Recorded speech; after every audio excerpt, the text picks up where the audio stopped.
otro grupo al final en mayo. Bueno, entonces, ¿qué pasa?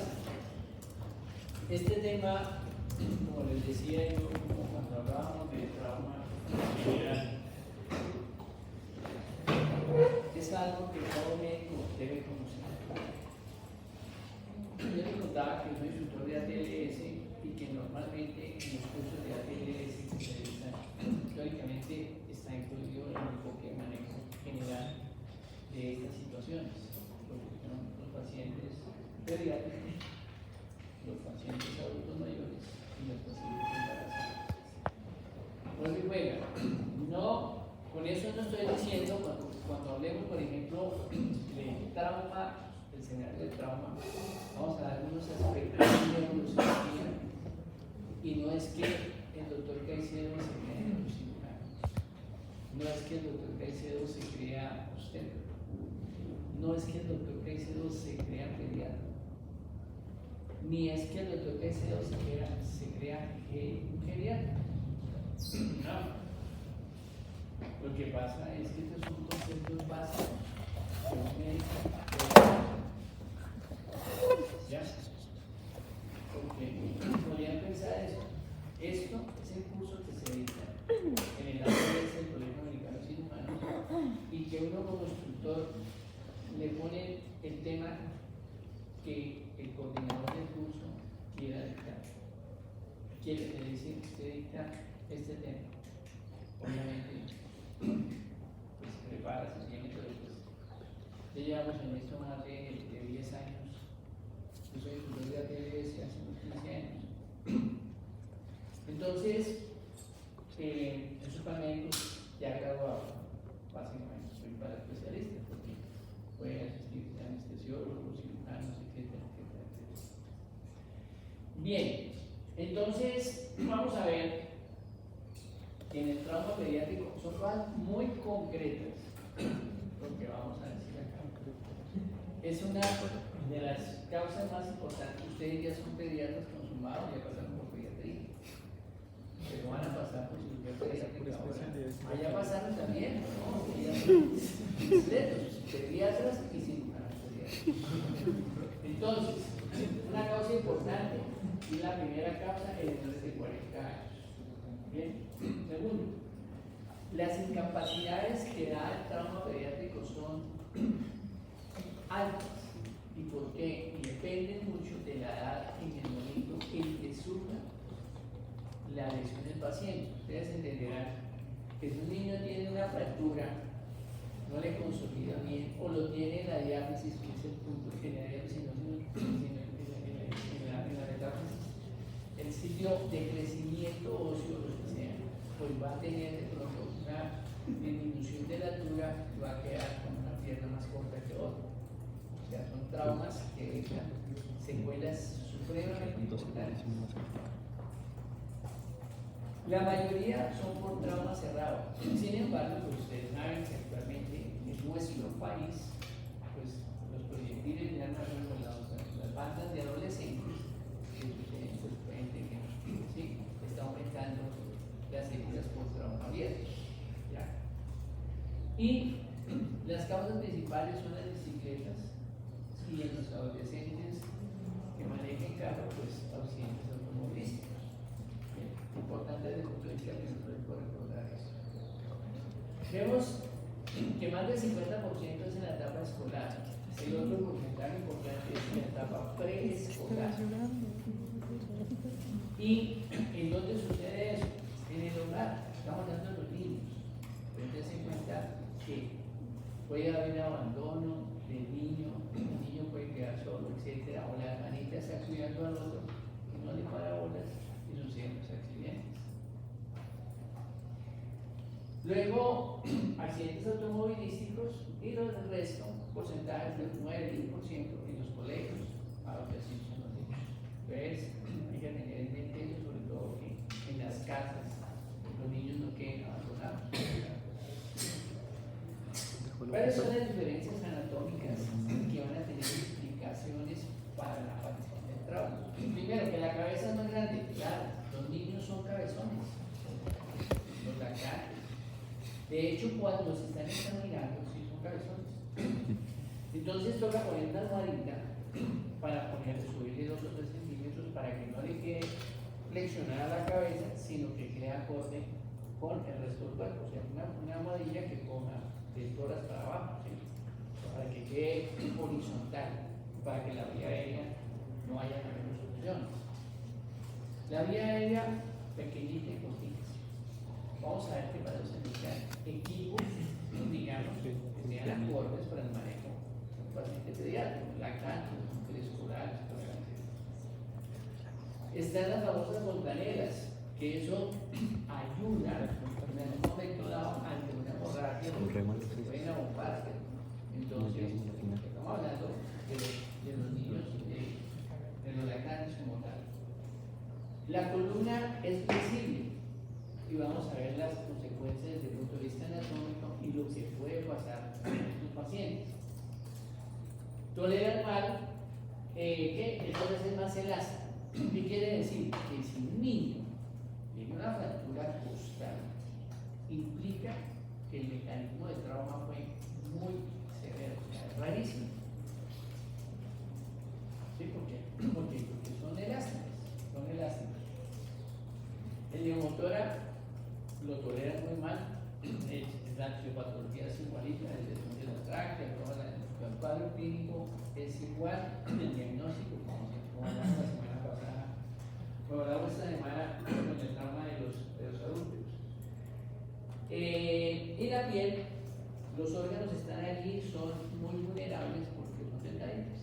Entonces el hígado y el vaso pues se pueden romper. Dentro de esos el vaso es el que más se rompe.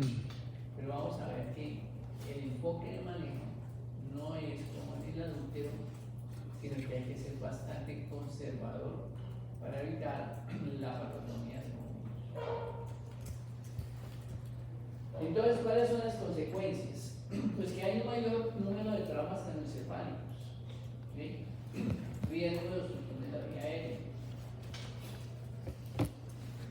Dentro de los aspectos radiológicos, la pseudoluxación, la presencia de la apófisis vacunado de los centros de crecimiento semejan fracturas.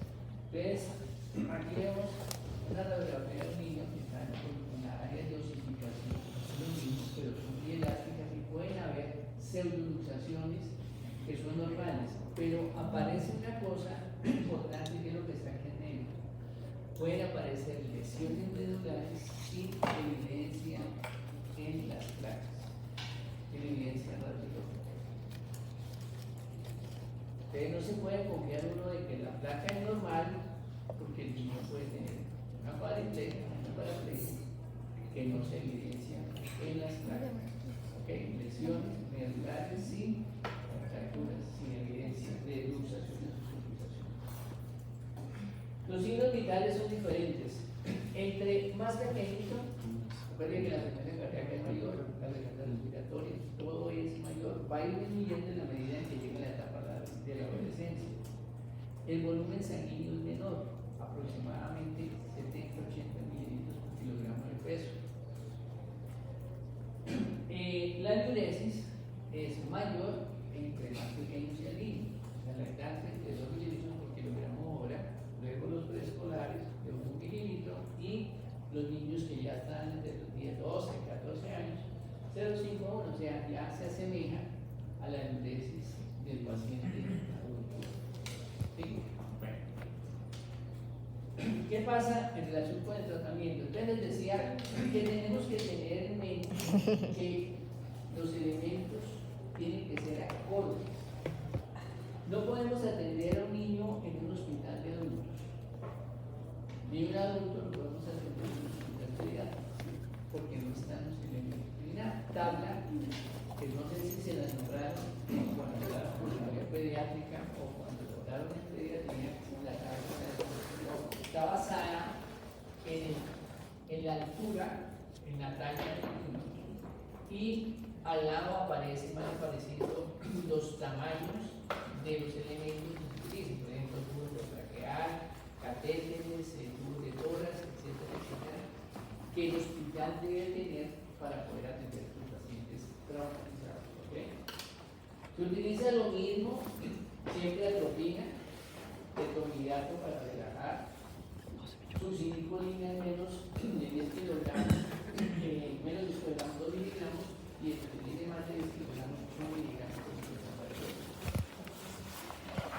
Ellos solamente, como decíamos y habíamos dicho, se puede hacer cricotiroidectomía por punción, no abierta, porque podemos lesionar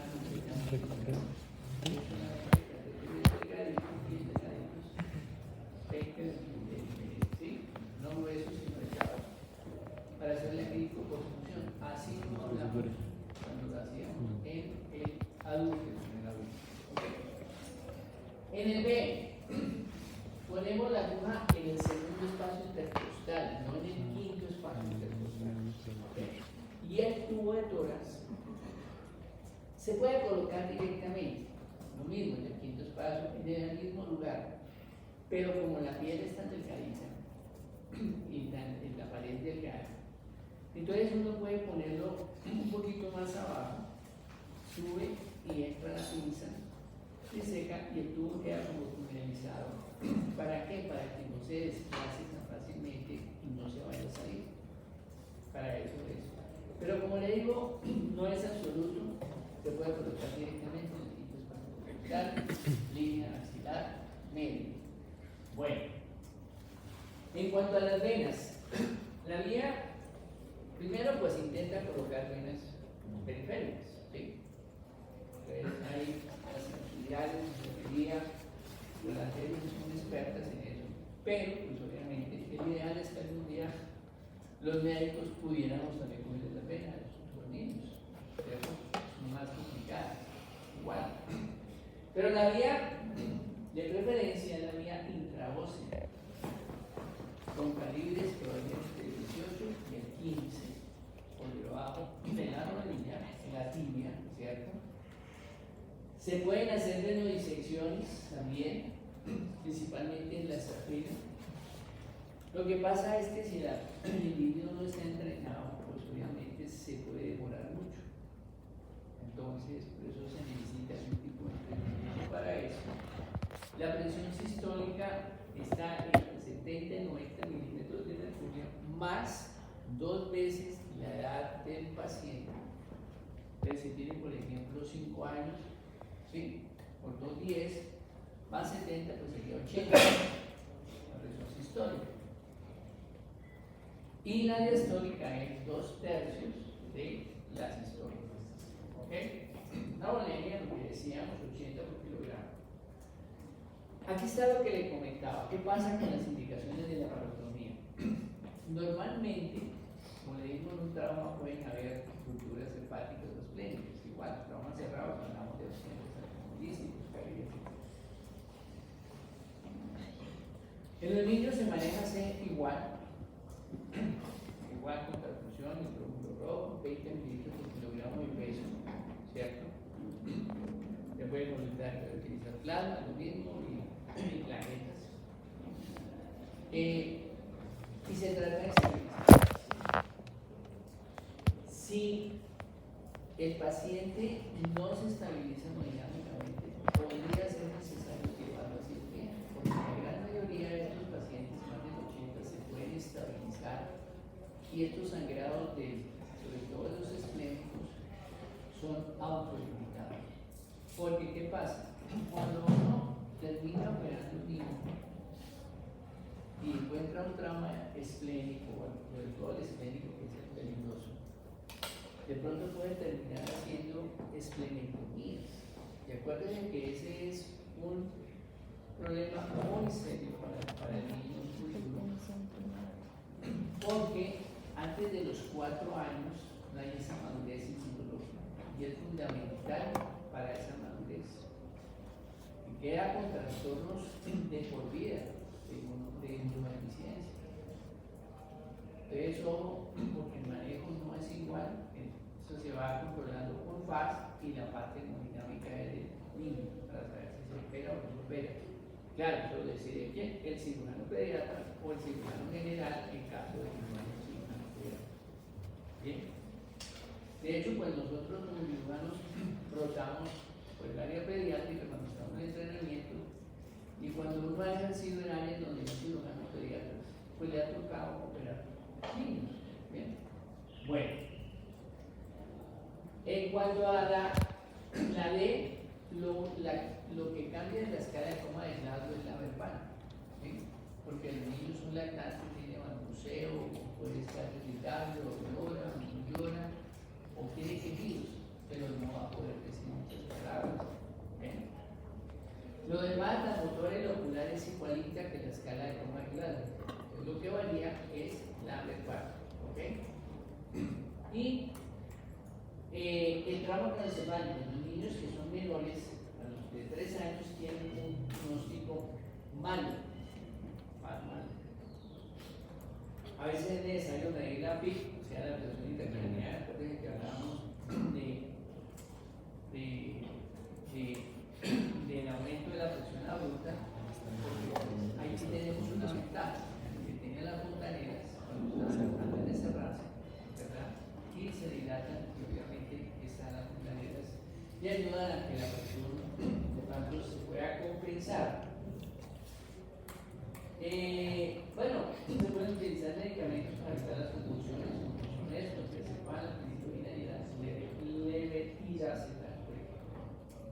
En la E hay tendencia a la hipotermia y los niños, por el llanto, pueden hacer aeropar y se distiende el estómago. Hay mayor riesgo de broncoaspiración, por eso deben tener una sonda nasogástrica. Si está contraindicada, pues se puede poner por vía oral. Y siempre hay que tener en mente que es el abuso.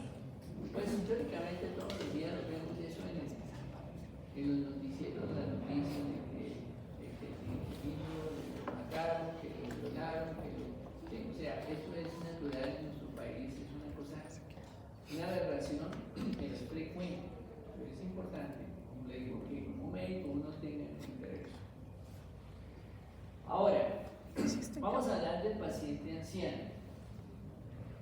Y cuando el paciente anciano o paciente mayor, cada día la población es más vieja, o sea, que sobrevive más.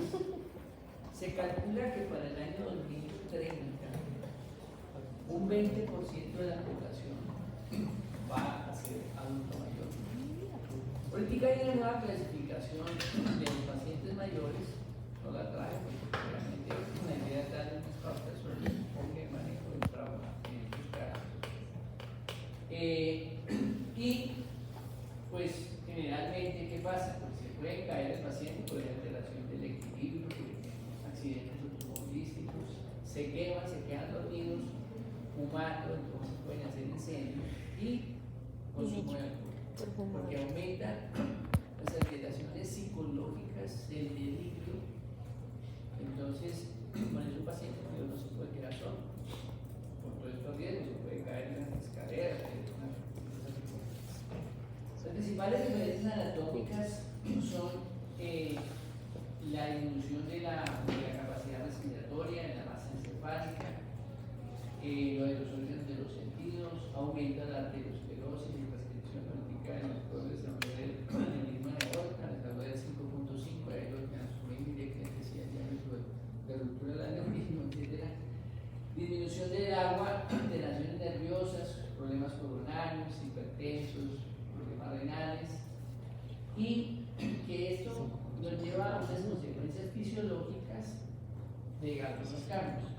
¿Y cuáles son las comorbilidades? Pues obviamente ustedes las conocen, ya pasaron también por medicina interna, ¿cierto? O sea, también son internos. Entonces vemos que aumenta el cáncer. 20% de la población termina diabético, son diabéticos en la población. Son 7.000 millones, saca el 20%. Hipertensión arterial, fallas renales y secuelas de los eventos cerebrovasculares. Y para eso, pues el paciente está consumiendo el medicamento, o está anticoagulado, ahí es un trauma y encima de todo anticoagulado. Toma beta-bloqueadores, antihipertensivos, pueden estar tomando corticoides y obviamente todo todos los días hay un dicho, cuando un paciente mayor se levanta y no le duele nada, ¿qué quiere? ¿Qué pregunta? ¿Será que estoy vivo? Y es que hay de comer. Exacto, entonces consumo de aves y también psicotrópicos. Yo preguntaría eso. Bueno, entonces, ¿cuáles son las dificultades del manejo? Como estos pacientes tienen una capacidad disminuida y el trauma de toda lo van a volver a nada, y se agotan más rápidamente, entonces toca intubarlos precozmente, ¿sí? Tiene una reserva cardiovascular disminuida, cuidado con los líquidos, fácilmente los llevamos a un edema pulmonar. Entonces hay que manejarlos, ojalá tener un control de presión venosa central, catéter central. El déficit, cuando es mayor a 6 milimoles, está asociado con un riesgo doble de mortalidad. Se aumenta la mortalidad mal, obviamente, este aumento de la carga. El sistema nervioso está en los hematomas subdurales agudos y crónicos. ¿Qué pasa con los hematomas subdurales, por ejemplo, agudos y crónicos? Pero a veces tiene un trauma. A veces tienen traumas pequeños, resistentes, por cualquier razón. Se pegan con la cama, con lo que quieran, recién un docente, por ejemplo, le da por unos hematomas subdurales, traumas pequeños. Entonces, obviamente, es que él decía anciano y nada por el estilo, pero tenía bilaterales. Entonces pueden haber cambios de conducta. Cuando ya el paciente comienza a decir bobadas, pendejadas, la forma que ustedes ya también una semana. Síndromes medulares, pues, lo vamos a revisar digamos, cuando hablemos de trauma, lo que hablamos de síndrome medular anterior, el central, síndrome de Ramsay, etc. Y la alteración desde la columna, generación articular. Hay tendencia a la hipotermia y hay que, digamos, recordarle el estado de insulinización del tétano. Porque ya el técnico dice, ¿para qué me van a vacunar? Si uno no va a vacunar, pero el día que tenga la ansiedad, sí necesita que tenga la posibilidad de responder a un problema de tétano. Y hay una tendencia a las fracturas por la osteoporosis. ¿Cuáles? La fractura de coles se cae y la primera que se puede fracturar es la fractura de coles fracturas de cadera, largas, frecuentes. Y hay anticoagulados, por ejemplo, de movilidad, que nos haga un trombolismo pulmonar y ahí sí, grave. Entonces, miren todo lo que pasa. Y además, pues lo mismo, puede haber abuso. El viejito lo dejan solo, no le cambian el pañal, lo dejan ahí, se escara. O sea, hay una serie de cuestiones de abuso que es frecuente en países muy frecuentes. No tienen los hijos, lo abandonan o no vuelven a visitar al papá, lo meten en un ancianato de esos, que maneja el Estado y vale, y ahí quedó.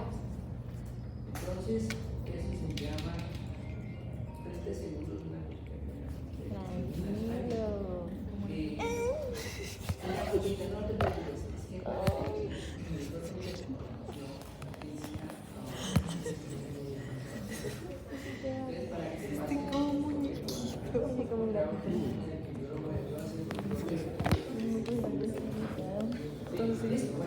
que miran. entonces, Yo voy a bueno, intentar extrañar.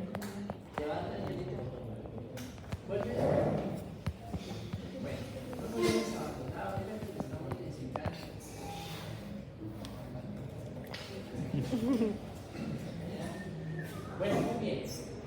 Entonces, recordar el tema de la U, también hay que tenerlo en mente, porque todo eso es denunciable.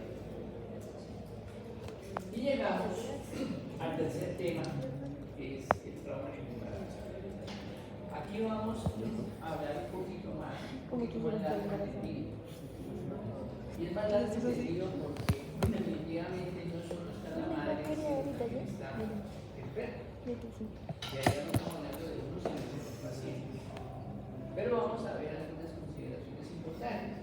¿Quieres con el piercing te lo dejarías? Obvio, me pondré uno más Es la grande. forma concisa de que hacemos. Así.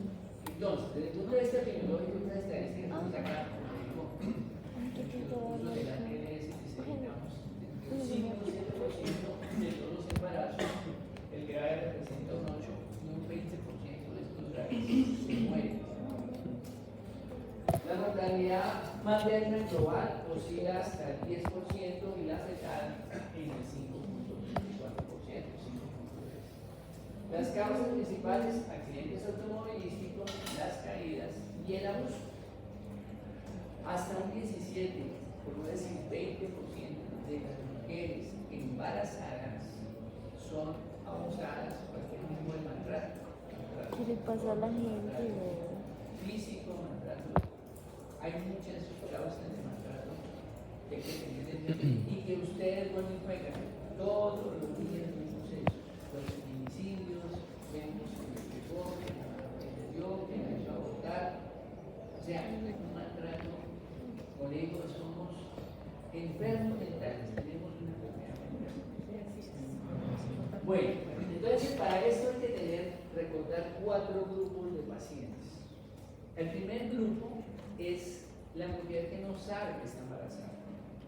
Puede tener una semana, puede tener 48 de embarazo, por ejemplo, ya puede saber. Silencio. ¿Ves? En esa paciente, pues, por eso se justifica pedirle siempre a todas las mujeres en edad reproductiva lo que decíamos, si está embarazada o no. El segundo grupo son los que tienen menos de 26 semanas. ¿Sí? ¿Y qué pasa? El feto no es viable antes de las 24 o 26 semanas.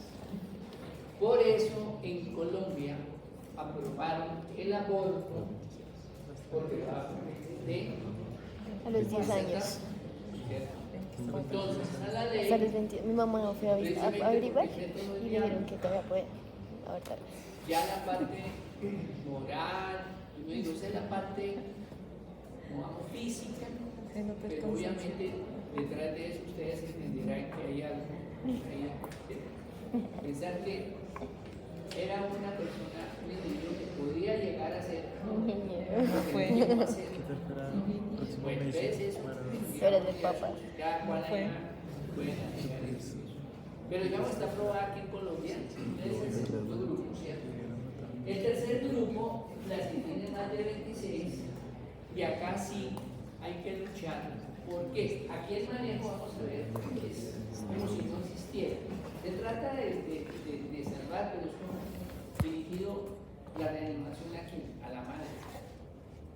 En el tercero, sí tenemos ya 2 personas que hay que sacar adelante, la madre y el feto.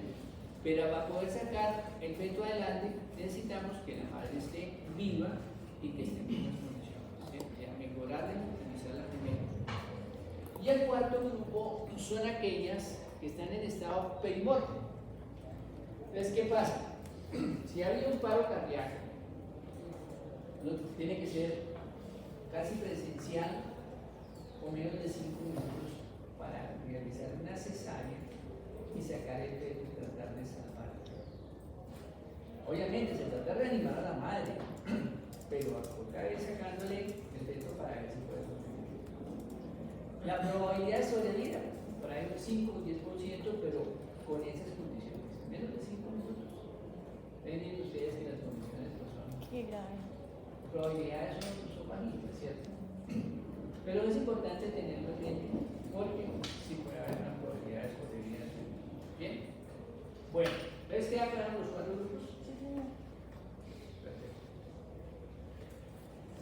Aquí hay un número, unas cosas que de pronto atrás no pueden, no alcanzan a ver ni nada. Hay una serie de factores de riesgo. Yo solamente se los voy a decir algunos. Por ejemplo, los principales se encuentran el ISS. ISS es índice de severidad de trauma. ¿Cuál es severidad? ¿Índice de choque?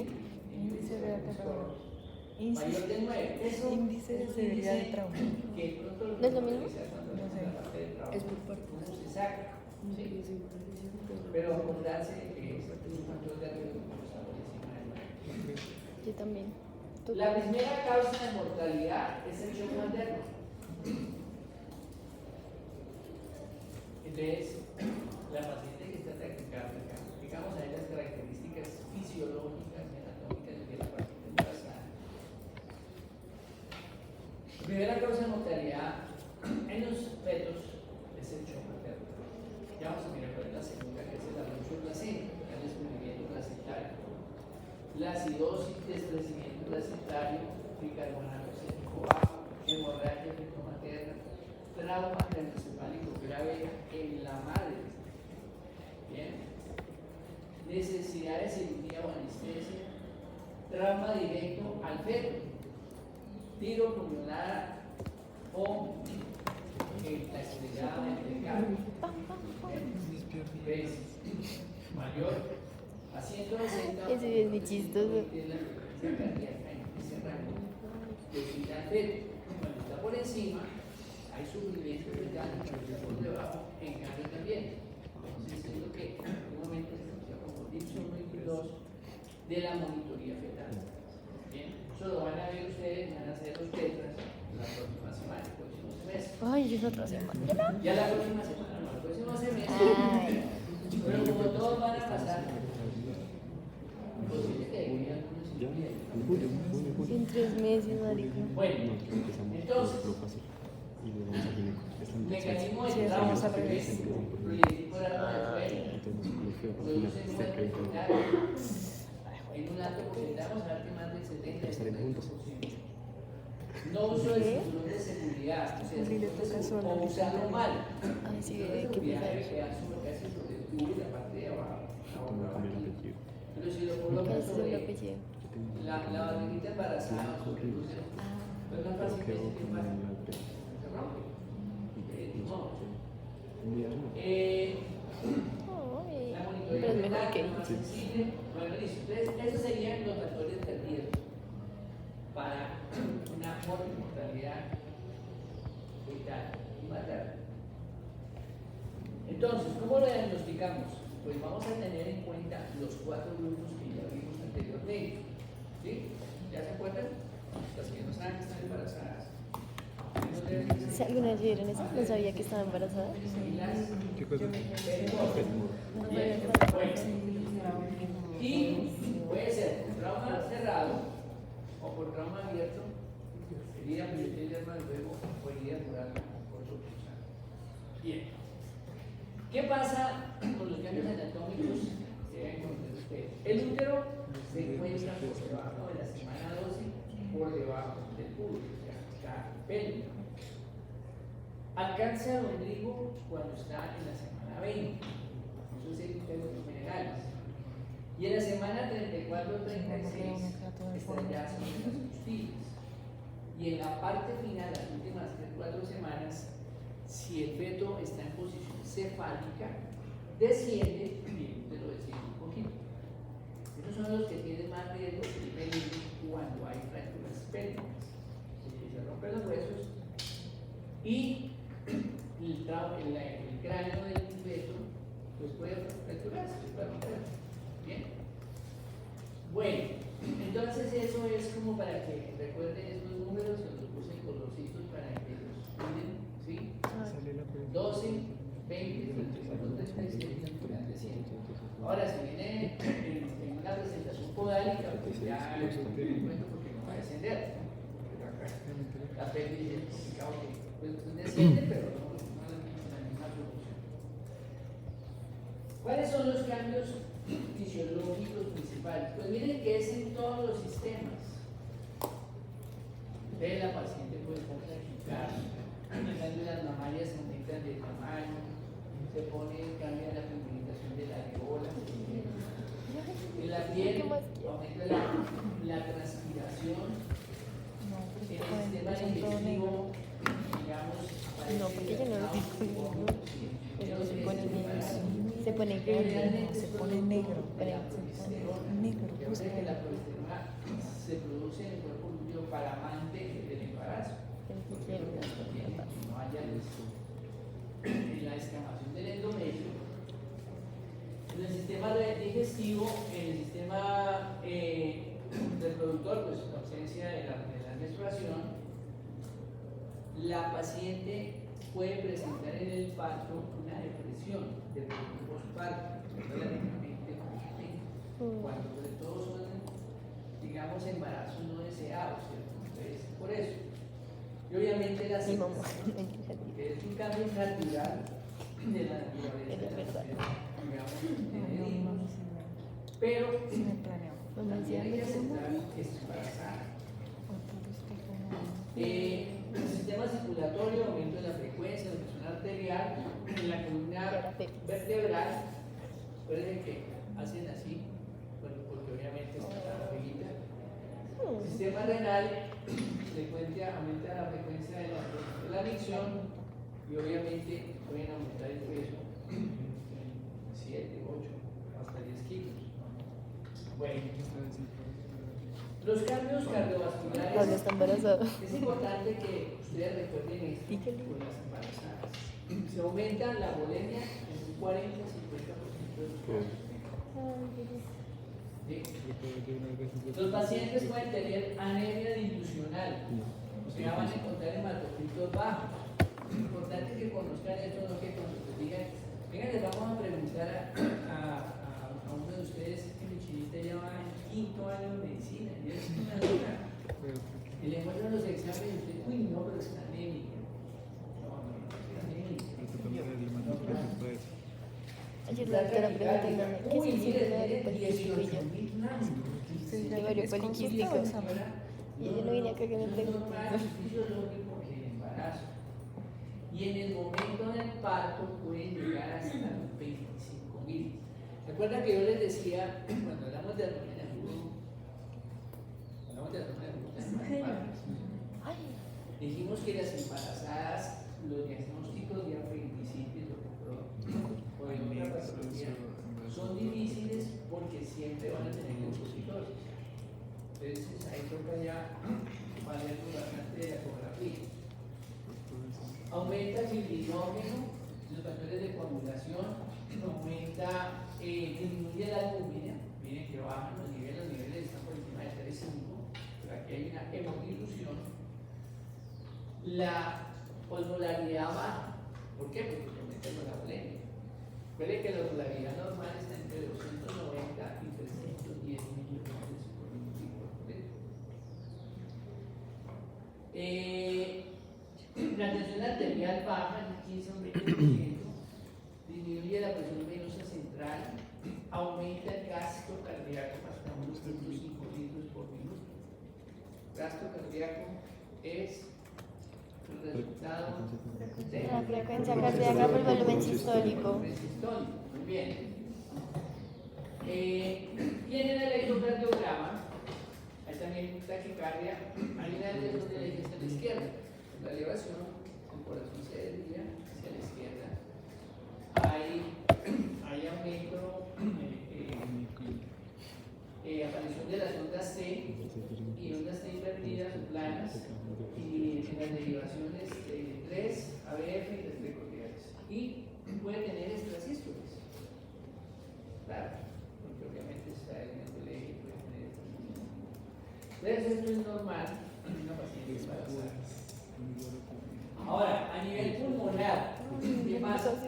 Puede haber una hipocarmia, miren, porque aumenta la frecuencia respiratoria.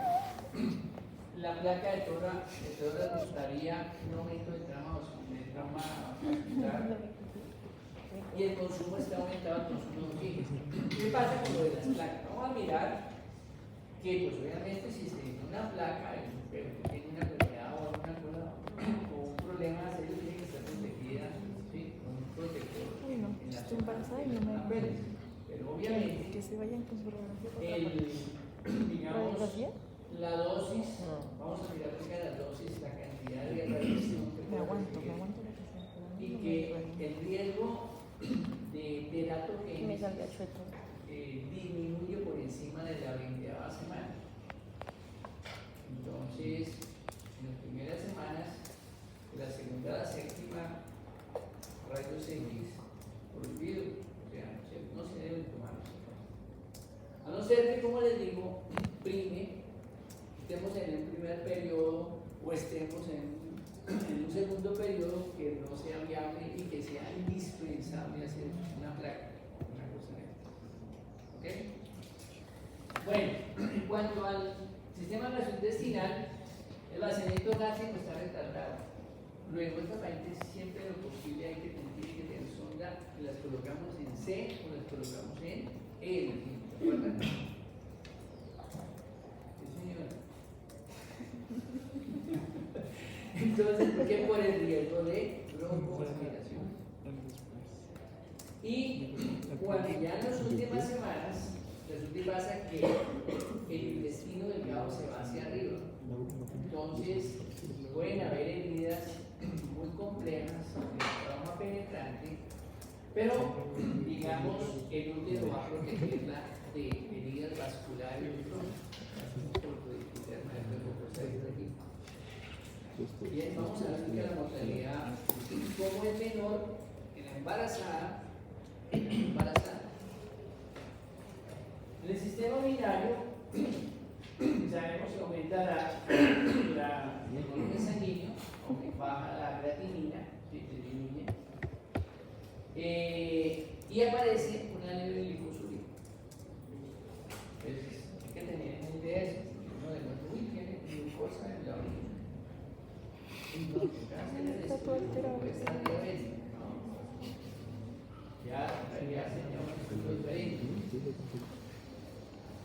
En el sistema endocrino, ustedes se dan cuenta, claro, que la apófisis se aumenta entre un 30 y 50% del tamaño.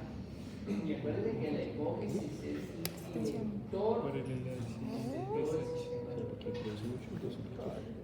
Si por algún motivo el paciente en un shock severo no se reanima pronto, puede haber una necrosis de la hipófisis. ¿Cómo es que se llama ese Eso ¿Cuál? se llama síndrome de China. La paciente queda con una alteración endocrina tenaz. Al seguir tomando, ya que se olvida hormonas en cantidad de cosas. ¿Verdad que le dirige la TSH? Se ve por lo que está haciendo. La luteinizante, la suprarrenal, etc. Entonces, puede llevar una insuficiencia aguda. Es importante recordar ese aspecto. En el sistema neurológico, ¿qué pasa?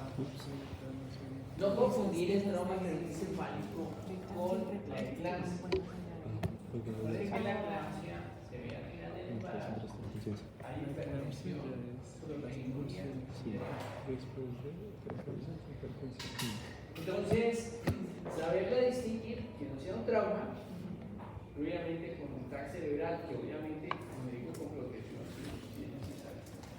En el sistema musculoesquelético se aumenta el diámetro de la síntesis de pubis entre 4 y 8 milímetros y de las articulaciones sacroiliacas en las semanas finales para ir preparándose para la dilatación de la pelvis, para la expresión del peso por vía vaginal.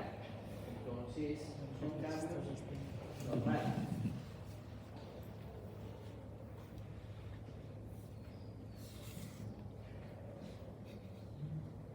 Bueno, en el trauma cerrado, ¿qué puede pasar?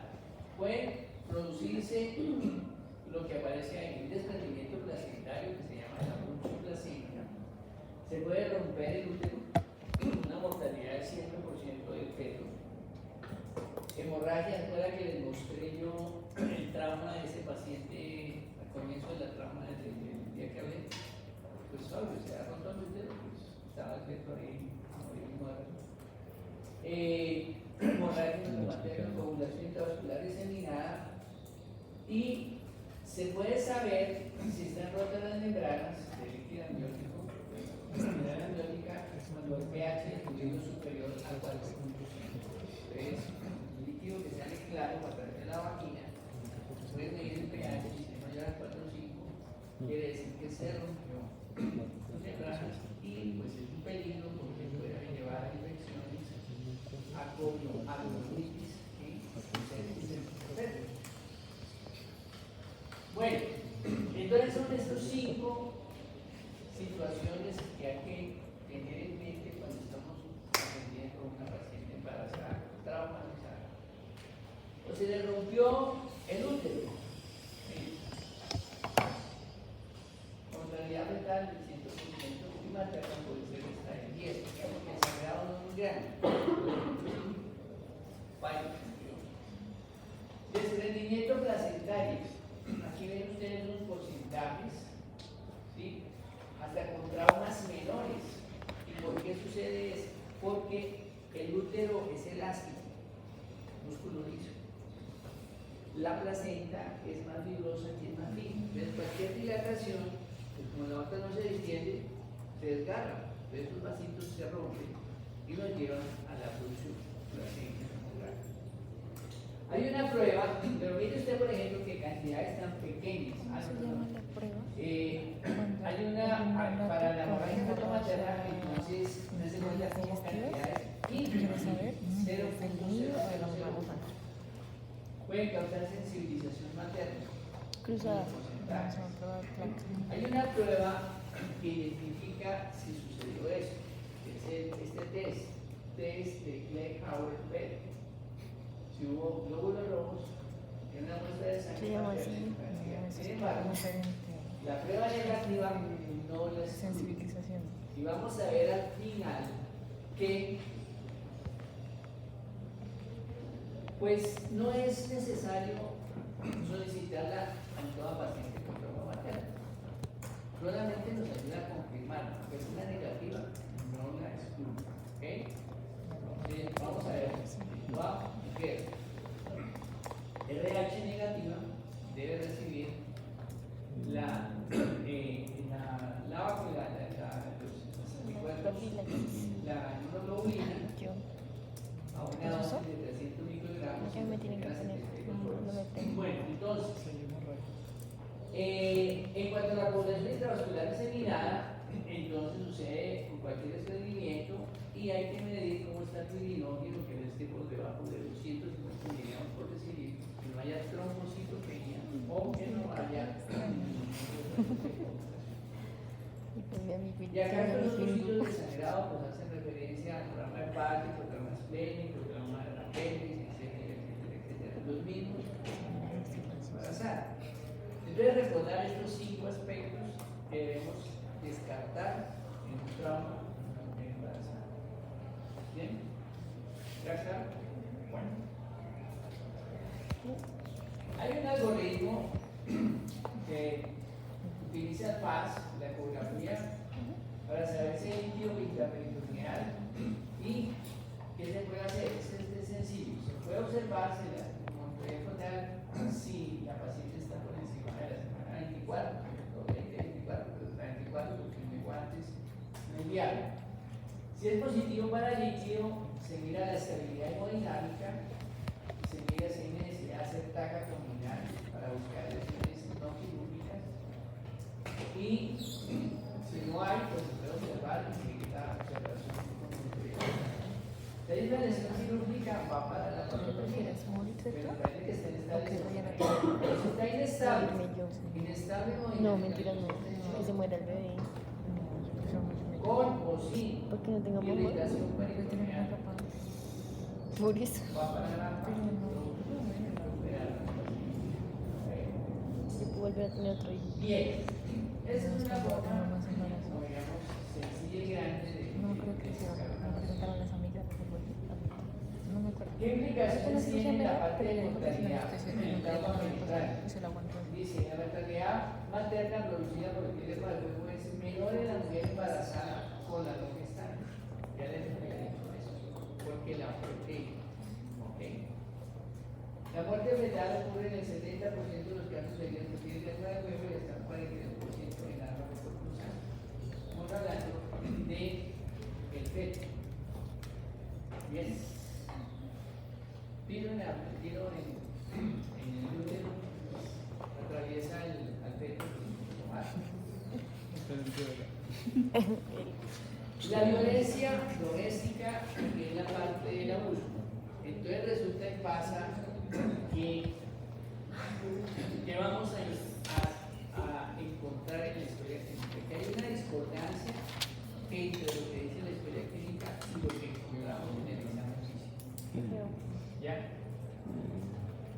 se cayó de la cama y tiene fracturado un brazo. ¿Dónde cayó? No, tiene Entre tus piernas, acá entre tus en el ojo y el tenaz. No, que se resbaló, se cayó ahí, se pegó en el ojo. No, hay algo. Estos pacientes pueden estar deprimidas, pueden tener intentos de suicidio y obviamente van a sufrir. Han consultado frecuentemente al médico precisamente por estas lesiones, ¿ya?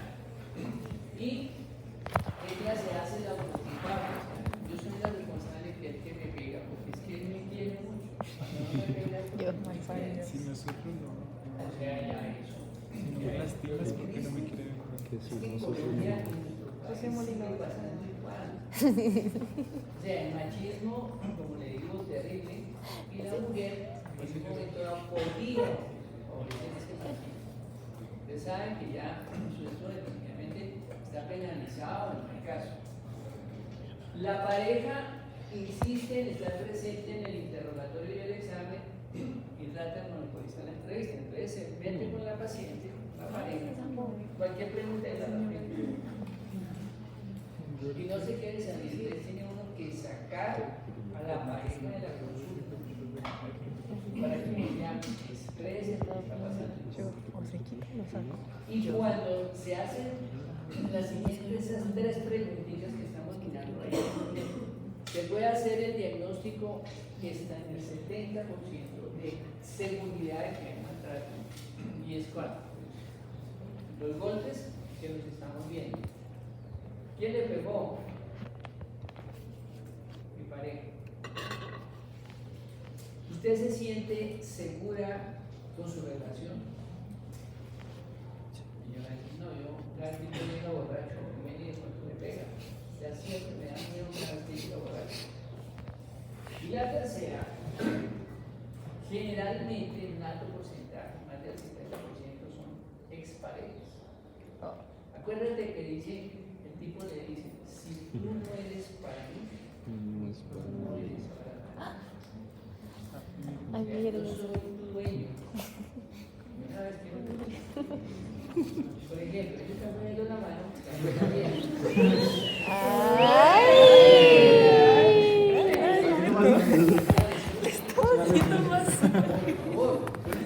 entonces, estas preguntas ayudan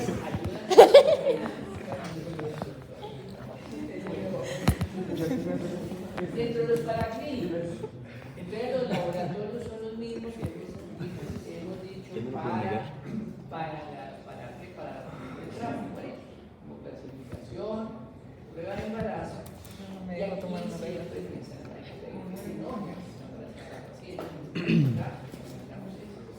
La radiografía, el riesgo mayor decíamos se cubre desde la segunda y la séptima semana del embarazo.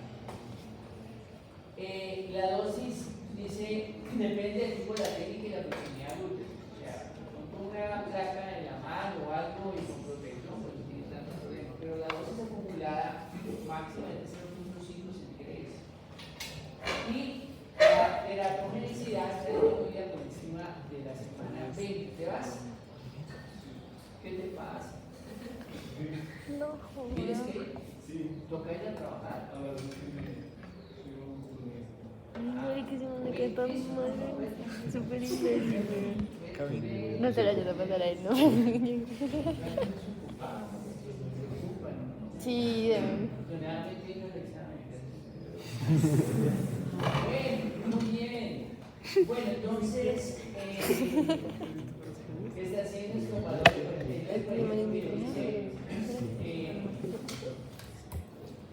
Dice, el riesgo de tenacidad por encima de la semana 20 disminuye con valores hasta de 10 centigrados. La radiografía pélvica puede presentar una radiografía. La ecografía la podemos hacer sin problema y es el ideal como vemos para hacer. La TAC son iguales a la embarazada, siempre con un TAC, con un estado hemodinámico estable. Si el útero está protegido, pues no hay problema. Y aquí lo que dice acá no debe realizarse antes de una semana de embarazo. Eso ya lo vimos, tienen que recordarlo muy bien. Nunca que El TAC no sé si realizan nos las El puede lavado prevenciones de 2 peritoneal, a yo 7 les semanas. decía que el lavado peritoneal, pues ya casi no lo ¿De cuánto? usamos, que actualmente lo que se hace es Yo escuché que no se podía ni por el putas antes de las 7. Pues 2 a 7 nada. Y a partir de las 20 va a ser el reloj.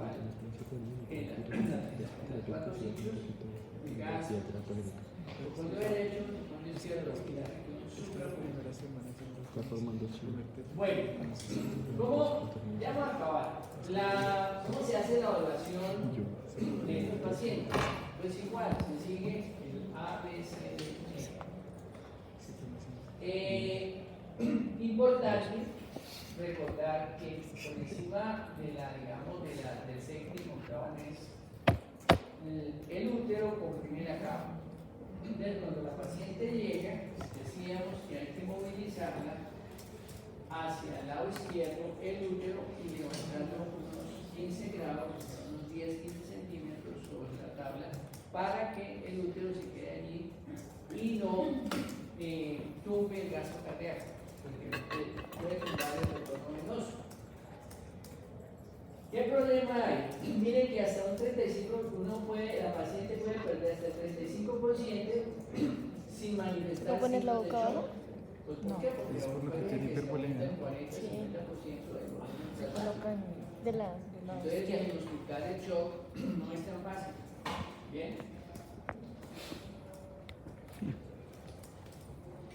Ahí están las dos causas de muerte más importantes del feto, que son el shock materno y el desprendimiento placentario. ¿Bien? La monitoría fetal es fundamental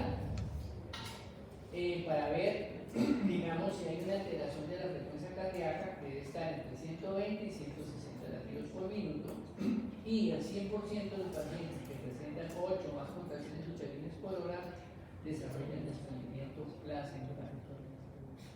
Entonces, el obstetra debe estar ahí atendiendo al paciente con el cirujano como tal. ¿Ok?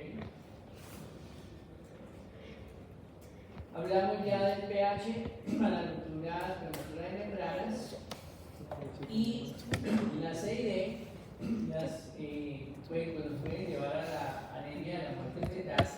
Y como les decía, la inmunización de la madre Revoluciones por minuto. por lo que toda madre pH negativa con colágeno materna debe recibir tratamiento con inmunoglobulina D a dosis de 300 microgramos durante las primeras 72 horas. Con el fin de que la sensibilización materna, a menos que el traumatismo no esté cerca del útero. Aunque una prueba positiva de Gleason que indique hemorragia feto-materna, un T negativo no la excluye, cuidado con la hemorragia que sensibiliza a la madre. Entonces, por eso siempre hay que ponerle a las RH negativas la inmunoglobulina anti-D 300. ¿Bien? Tan raro. Bueno, terminamos acá. Conclusiones. Entonces tenemos, el uso del cinturón de seguridad es obligatorio. La prioridad inicial es la reeducación y estabilización de la madre. El manejo inicial no difiere de cualquier politraumatizado. Cuarto, el desplazamiento lateral del útero es importante en gestantes mayores de 24 semanas. El obstetra debe manejar la madre conjuntamente con el cirujano. La monitoría fetal debe hacerse en las gestantes mayores a 24 semanas. No quiere decirle que no la podamos hacer antes, estoy de acuerdo, pero vuelve bueno. El trauma es muy severo, se está muriendo la paciente, se trata como si no hubiera nadie más en medio. Y si de pronto salvamos la madre, lo más seguro es que salvemos al feto. ¿Bien? Se deben evitar expulsiones innecesarias a la radiación por encima de la semana 20 en mayor cantidad para el feto. El test de Klein vuelve que no es necesario de rutina en la atención de urgencias. La inmunoglobulina debe registrarse a todas las madres que RH. Bueno, muchachos, entonces miren que vimos lo importante del trauma pediátrico, lo grande